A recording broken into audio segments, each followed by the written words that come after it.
Lovely. How much would you anticipate people would drink at once? So this is me, sharing a glass of my wife's breast milk with Asda's head of dairy. I'm not sure. First few drops are like nectar, aren't they? I'm not sure I would agree with that in terms of nectar. Oh, jeez, nearly had me eye out. I was on a hunt for our most disgusting dairy products. There's pus in milk, There's pus. and it's legally allowed. And that was just for starters, because I found lots of disgusting things. Like the heart attack fat, still allowed to be used as a butter substitute. Oh, don't mention the hydrogenated, because it's almost lethal. That's what I call disgusting. I even unearthed a whole new world of disgusting with the help of some ill-trained orangutans. Yeah, come on, keep up the energy. Oh, flipping it. Oi, get down from there. Along the way, I met people selling drugs who weren't too keen to sample their own gear. Okay, brilliant, thank you. We've got some milk. Would you maybe just have a quick drink of it? I got it. I'm supposed to be there 10 minutes ago. Oh, gosh. With all due respect. Yeah. Then there was the run-in with the old Bill. This is the best way forward. Well, we think it's our way forward. Yes, even I was surprised at just how many disgusting things there turned out to be in the dairy world. Still alive. In the end, I had a go myself and created my very own dairy product. Oh, no, thanks. No way. But I was going to have to work on that one.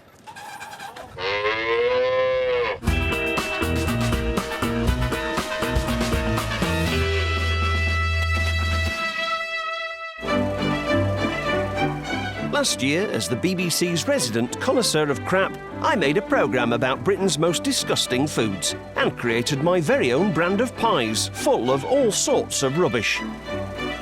My pies went down so well that I decided to expand the Mr. Riley's brand and set myself a new challenge: the dairy business. I headed straight to the milk aisles to sniff out anything disgusting. OK, it didn't seem likely that lovely, healthy milk would throw up any rubbish, so I moved on to cheeses and desserts, and straight away, crap. The first thing that struck me was the dairy seemed to be missing. 10 singles. I like the way that they don't even mention that it's cheese. I found cheese slicers with virtually no cheese, ice cream with no cream, and pastries and cakes without any butter. And it was all perfectly legal. How were food manufacturers doing it? Replacing real dairy with cheap rubbish. I got a food technologist, Simon Wright, to spill the beans. Melted on the top of a burger. I mean, this is quite an interesting product. 10 singles. Single what? Single slices of something that looks a bit like cheese. The description is a blend of cheese, milk, protein, and vegetable oil. It's yellow, it's square. Yellow, it's Could be square. cheese. Could be cheese style. more orange, actually, than sort of yellow. thing that could then go into a sandwich for lunchbox, or maybe melted on the top of a burger. Looks like cheese, smells like cheese. You'll even find it in the cheese aisle, but these cheesy singles have so little cheese in them, most don't have the nerve to even use the C word. And here is the top 5 singles chart. At number 2, it's Iceland with 11% cheese. Then at number 2, it's Asda with 11%. And it's Tesco right there at number 2 with 11% cheese. And straight in at number 2, it's Sainsbury's with a very stingy 11%. But at number 1, it's the least cheesy, cheese-like cheese slice of them all. Morrison's Singles with just 6% actual cheese. That's disgusting. So 94% of this cheese is not cheese. Well, it might be for people who are lactose intolerant. Well, unfortunately, it's got cheese in, so they still can't eat it. Right. Look, it sort of tears. Very smooth, pasty texture. It's a lovely orangey colour. This stuff is amazing. But how do they make it? I spoke to a number of food scientists and I asked them how I could reverse engineer a cheese single. They told me to stop wasting their time. It's impossible unless you've got an enormous factory. But I've assembled all the ingredients and I'm going to have a go at doing it myself. So, using the exact ingredients on the back of a packet of Morrison's Singles, I got some water, some whey protein, a favourite with pigs and bodybuilders, then vegetable oil, the cheaper the better. It's like curdled milk, that, isn't it? milk protein because they don't splash out on any actual milk. Salt. Some weird-sounding chemicals like tricalcium phosphate, sodium polyphosphate, and even scorbic acid, which, incidentally, you can also use to descale your kettle. Modified maize starch, whatever that is. And lastly, the magic ingredient, a really, really small amount of actual cheese, just 6%. I mixed it to a firm paste and gave it some gas. It's not doing what I thought it was going to do. It's not sort of melting and becoming it more even.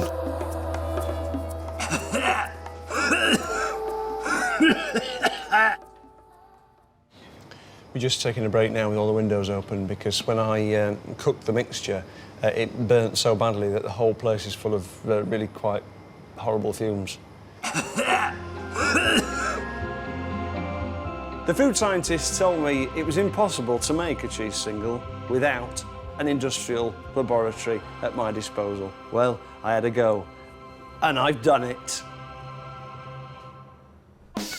It seemed that cheap food manufacturers were going to great lengths to remove dairy from their products. But why? And what other crap could they use to replace it?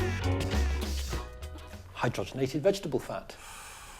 These strudels, for example, have got hydrogenated fat in them. Mini croissants. Hydrogenated vegetables, oils and fats. That if you'd made these croissants with butter, they'd have a short shelf life. Because they're made with hydrogenated fat, they have a long shelf life. This is it. Whew. It's very solid, isn't it? Pretty solid. Yes, you better believe it's not butter. It's HVO, hydrogenated vegetable oil, banned on health grounds in Denmark, Switzerland and California. I called Professor Steen Stender, a Danish heart disease expert who was responsible for having it outlawed in Denmark.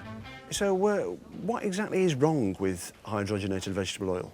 Well, it contains a type of fat named trans fat, and that it is associated with an increased risk of heart disease. So, do people actually need trans fats in their diet? No.